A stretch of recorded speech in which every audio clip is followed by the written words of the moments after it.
Hola y bienvenidos a Data Goleadora, el espacio donde analizamos literalmente los números más impactantes del fútbol mundial.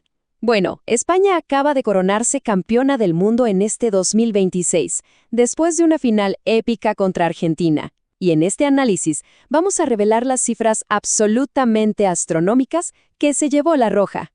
Vamos a desglosar cómo se repartió el inmenso botín financiero de este torneo histórico. Así que, para quienes aman entender el impacto económico detrás del balón, esta explicación va a resultar súper interesante. A ver, entremos de lleno en esto. Empecemos con el gran ganador. España derrotó al albiceleste con un ajustadísimo marcador de 1-0. Eso, claro, les aseguró la gloria deportiva absoluta. Pero, más allá de levantar la copa, por este triunfo la Roja recibió un cheque increíble. Estamos hablando de $50 millones. Sí, escucharon bien, 50 millones. Es una locura de número que refleja el valor inmenso de consagrarse como el mejor equipo del planeta. Y ojo con esto, porque el punto crucial aquí es la magnitud histórica del premio. O sea, esta cifra no es solo una victoria gigante para la Federación Española, literalmente representa el incentivo económico más alto que ha entregado la FIFA en toda la historia de la Copa del Mundo. Estamos ante un hito completamente sin precedentes. Es un indicador clarísimo de cómo el fútbol ha escalado a niveles financieros que, francamente, nunca habíamos visto. Sección 1. Argentina y el podio. Y esto ilustra perfectamente lo que significa llegar a las rondas finales. El rendimiento en un torneo así tiene un peso enorme. Fíjense que por obtener el segundo lugar, la selección argentina no se fue con las manos vacías. Se lleva un total de $33 millones. Luego tenemos a Inglaterra, que se quedó con el tercer puesto tras un camino durísimo, llevándose 29 millones. Y finalmente Francia, en el cuarto lugar, recibe $27 millones.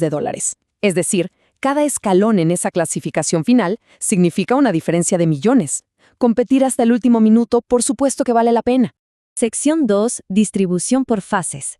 Ahora bien, la FIFA diseñó este sistema de forma súper estratégica. Es como una cascada financiera para recompensar a los equipos dependiendo de hasta dónde hayan llegado.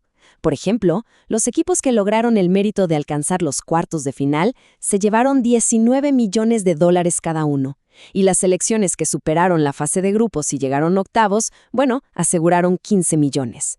Queda clarísimo que sobrevivir a esa primera etapa del Mundial no es solo orgullo deportivo, es una inyección de capital gigantesca. Pero claro, uno se pregunta, ¿qué pasa con los equipos que no lograron avanzar y se quedaron en las fases iniciales? Bueno, también recibieron incentivos económicos oficiales de acuerdo con la distribución base de la FIFA. Básicamente, el simple hecho de clasificar y poner un pie en el torneo más prestigioso del mundo ya le garantiza a esas naciones recursos súper importantes para seguir desarrollando su fútbol. Y todo esto nos lleva a una gran pregunta. ¿Por qué hay tanto dinero este año? Pasamos de ver el qué para adentrarnos en el por qué. Las cifras de este torneo son una inflación masiva frente a mundiales anteriores. Entonces, ¿qué cambió exactamente? La respuesta está en la estructura. El motor principal detrás de esta inyección de efectivo monumental es la expansión del formato. Este Mundial 2026 fue el primero en la historia con 48 selecciones. Al ampliar el número de participantes, la FIFA incrementó exponencialmente los derechos de transmisión, los patrocinios, en fin, el alcance global. Y eso les permitió engrosar la bolsa económica total a niveles récord y repartir muchos más recursos. La lógica de la FIFA detrás de este aumento de recursos se resume en dos objetivos fundamentales. Primero, buscan fortalecer el desarrollo del fútbol en todas las federaciones nacionales, dándoles las herramientas financieras necesarias para crecer. Y segundo, reconocer el inmenso esfuerzo de los deportistas en la cancha. La idea central es que todo este flujo de dinero regrese a las bases del deporte y, en teoría, eleve el nivel competitivo en todo el mundo. Sección 3. Datos extra y curiosidades mundialistas. Y bueno, más allá de los millones y las finanzas, presenciamos hitos históricos que son una locura.